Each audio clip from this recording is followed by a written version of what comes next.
wanna call you.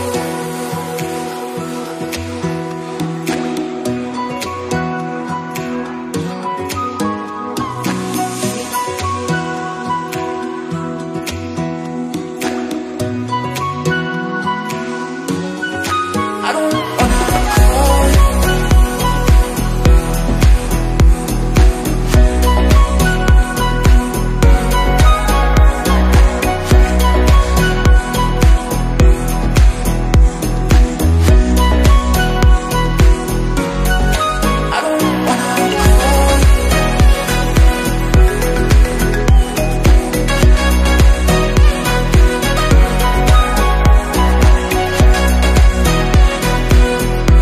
Okay, biglang cut. Testing, mic check, mic check. So, nawala tayo ng matagal. Welcome back sa atin. Nag-upgrade pala tayo ng mga parts dito sa sniper tulad nitong Racing Boy na 5 spokes, 3.5 yung likod and 2.5 yung harap. 130 by 70 yung likod and 90-80 yung harap. Balak pa siyang gawing 180 once na nakapagpalit tayo ng LCM. And if kung kasya yung 180 dito sa yung fender ng LCM na isasalpak natin. Although okay naman yung stock, pero mas the best pa rin yung LCM base sa performance. Tsaka kasama na rin yung T-post para hindi na palit ng langis niya sa loob or repack kung tinatawag. So, habang magpapapalit tayo nun, papasalpak na rin natin yung mini driving light natin na mas maliwanag. Atom yon para tagos talaga sa kaluluwa.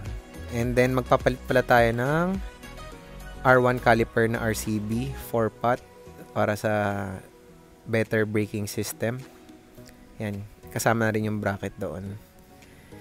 Papasalpak natin yan sa AZM Motorsport kaila Sir Almar Malyari para garantisado yung gawa. Hindi rin basta-basta. So, eto, naisalpak ko na yung RCB na 5 spokes. Personal opinion, gumaan siya. Aesthetics tingnan, unlike sa Asho Mags na big bike concept siya, yung 5 spokes, malinis lang tingnan. Medyo manipis nga yung 130. Supposedly, makapal yan Depende talaga yung kapal ng gulong sa likod or sa harap.